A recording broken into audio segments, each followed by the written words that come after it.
You do not have to overhaul your entire diet to protect your health after 65.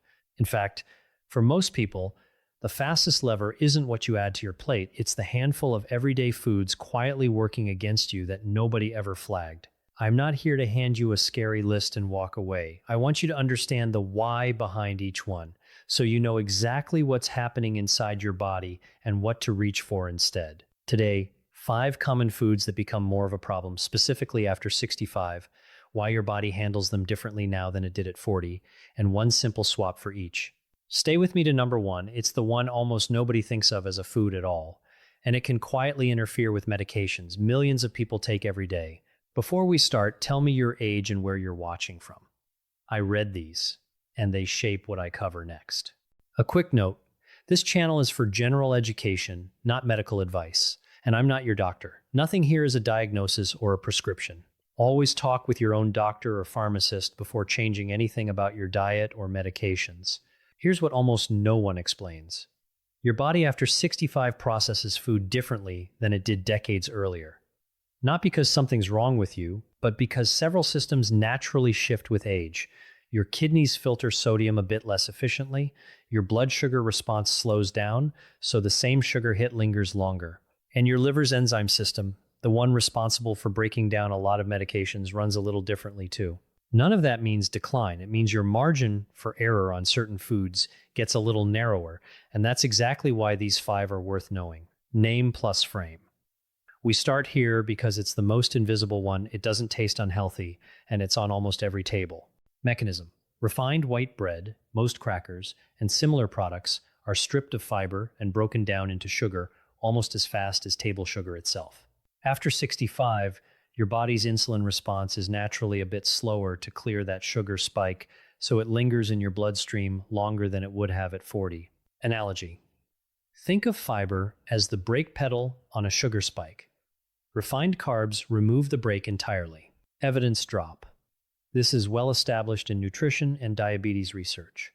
Refined carbohydrate intake is consistently linked to higher post-meal blood sugar spikes, and that link is stronger in older adults with reduced insulin sensitivity. Prescription.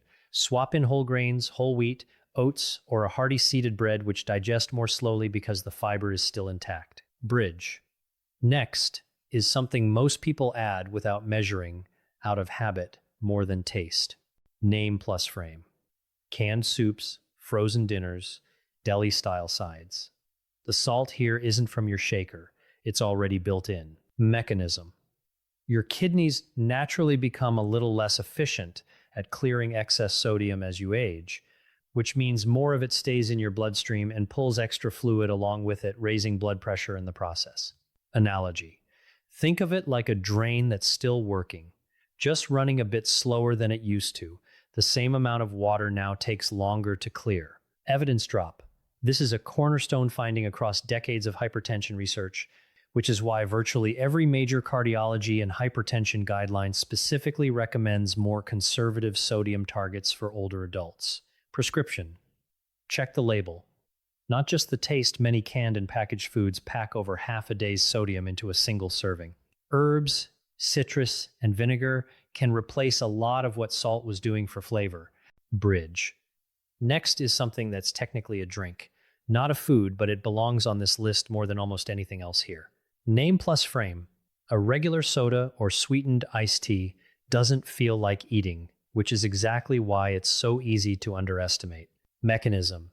Liquid sugar hits your bloodstream even faster than sugar from solid food because there's no fiber or fat slowing digestion at all. Combined with the slower insulin response we already talked about, a daily sweetened drink can meaningfully raise your average blood sugar over time, even if you feel fine day to day.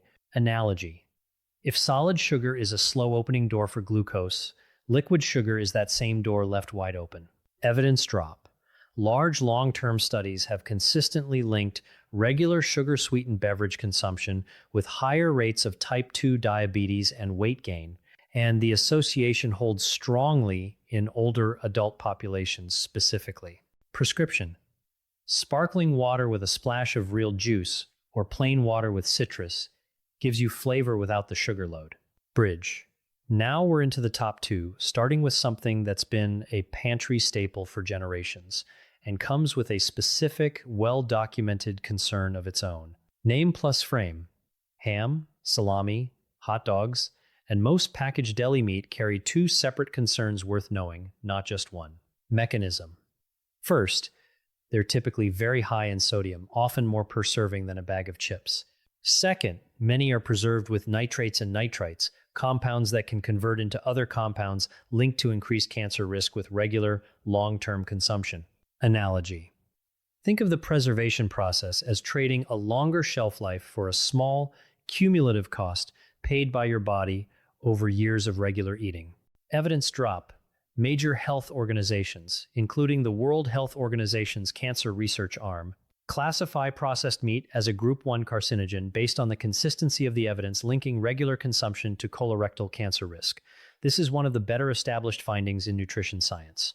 Prescription. This isn't about never having a sandwich again, it's about frequency. Swapping in freshly roasted turkey or chicken, or simply eating deli meat occasionally rather than daily, meaningfully changes the exposure. Bridge. And now, the one I asked you to stay for because it's not a snack food, it's not a treat, and almost nobody thinks of it as something that needs a warning label. Name plus frame. This is the biggest one on the list because it can catch even careful eaters completely off guard. Mechanism.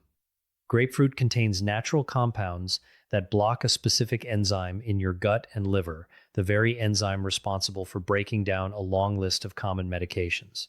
When that enzyme is blocked, some medications don't get processed as quickly and instead build up to higher than intended levels in your bloodstream. Analogy. Think of that enzyme as a toll booth regulating how fast a medication enters your system. Grapefruit doesn't stop the cars. It just removes the toll booth, letting far more through than intended. Evidence drop. This interaction is well documented enough that it's printed directly on the labeling or pharmacist handout for a meaningful list of medications, including certain statins, some calcium channel blockers, and several others. The effect has been studied for decades and is considered one of the most consistent food-drug interactions known. Prescription. This doesn't apply to everyone. It depends entirely on what you're taking. Ask your pharmacist directly. Does grapefruit interact with anything I'm on? It's a 30-second question that resolves this completely, one way or the other. Bridge. Every item on this list shares one thread worth naming before we close. Consider a woman in her late 60s, call her Dorothy, who'd started drinking a glass of fresh grapefruit juice most mornings as part of a healthier routine, without connecting it to the cholesterol medication she'd taken for years without issue. Some months later, unusual muscle soreness led to a conversation with her pharmacist, who identified the interaction immediately. A simple switch in her morning routine, and it resolved completely, but it's exactly the kind of connection that's easy to miss because both things on their own seem like healthy choices. Here's why this matters together, not just separately. None of these 5 foods are bad in isolation, and none of this is a reason to eliminate anything overnight. What changes after 65 is your margin, a little less kidney efficiency, a little slower insulin response, a little more medication interaction risk, which means moderation and awareness carry more weight than they used to. Tonight's simple plan. Pick just one of these 5 and make one small swap this week, whole grain instead of white bread, or a 30-second question to your pharmacist about grapefruit. Small, specific changes are what actually stick. If this helped, type the number 1 inch, the comments, for the one almost nobody expects. And tell me, which of these 5 is a regular part of your routine right now? Your answer might help someone else reading these comments catch it early too.